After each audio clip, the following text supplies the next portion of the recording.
mga kada, feeling ko may challenge na naman ako today. Pero okay lang. Laban lang. So, welcome ulit to Just Say It! Siguro yun yung thought process mo every time you encounter yung word na hindi mo, hindi mo masabi. Just say it! Just say it! Kaya mo to, say it! Okay, explain mo muna, Jazz. Ano ba gagawin natin? So, alam nyo na yan, bibigay ako ng isang Tagalog word at kailangan ko siyang bigkasin ng maayos at gamitin sa sentence. So, sana kayanin ko. And of course, makakasama ko ulit si Mama P para tulungan ako this morning. Thank you, Mama P! Okay, Jazz, let's do this. Are you ready for your Tagalog word of the day? I'm ready. Okay. Kaya. Let's find out kung anong Tagalog word for today ni Jazz. Randomizer, please select. Sana hindi mahirap.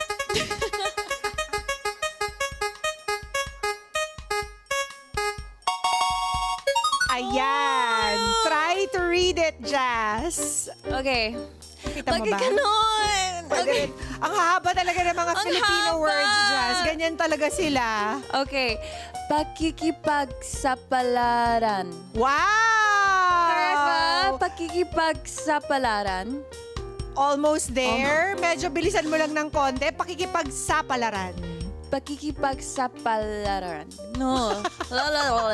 Pakikipagsapalaran. Yon. Parang the accent is on the sigh. Pakikipagsapalaran. Pakikipagsapalaran. Yon! Okay, now that you're able to read it, ano sa tingin mong ibig niyang sabihin? Pakikipagsapalaran? Ewan ko. Wala ka pang Like, na-encounter na parang- ganito ever? No, parang... Parang sampal. Sampal ba? Like a version of it? Huwag mo ako sapalaran, ha? Pag hindi mo Pag sinabi ko sa'yo yung meaning, ha? Sampalaran. Ganon. Sasapalaran kita. Ganun ba yun? Naku, medyo ba? malayo, Jazz. Ang ibig sabihin ng pakikipagsapalaran ay pagharap ng buong experience or adventure. Oh. Parang ginawa mo yan dito. Nung ikaw ay nag-move from Canada back to the Philippines. Pagkatapos mo dong lumaki, ikaw ay nakikipagsapalaran dito sa Pilipinas. Pakikipagsapalaran. Palaran. Oo. Pakikipagsapalaran. Okay. O, nagbigay na ako ng example. Ikaw naman magbigay ng example. Okay. How do you say Sorry. the sentence? Nagamit ko na yung example mo yata. So, I can use it as an example. Oo, Like, it's an adventure. dito sa kada umaga, new Oo. adventure siya. So, So, Ako ay pakikipagsapalaran. ang pagsama ko dito sa kada umaga, yun, continue. Pagsama ako dito sa kada umaga, pakikipagsapalaran. Yun. Oh. Ay aking pakikipagsapalaran. Aking pakikipagsapalaran. Yun! Okay.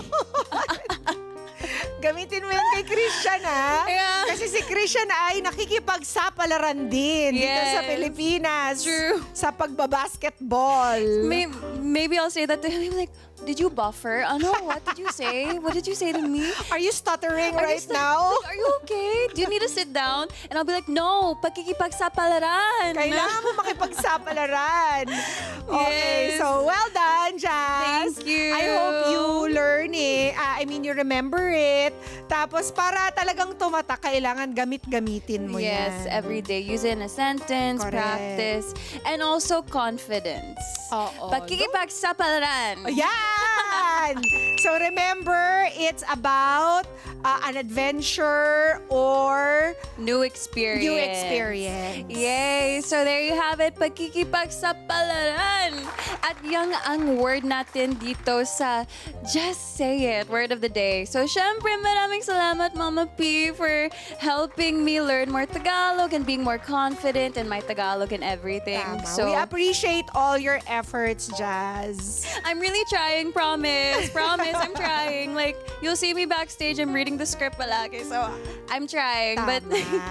anyways, kung nahirapan kayo mga kada, imagine nyo na lang ako live on air pa. So, I've done Diba? everything. Oo, if she can do it, you guys can do it too, di ba? Kailangan nyo Yes. lang makipag-sapalaran. Exactly. Let's get together. Sunday 25. Sunday 25.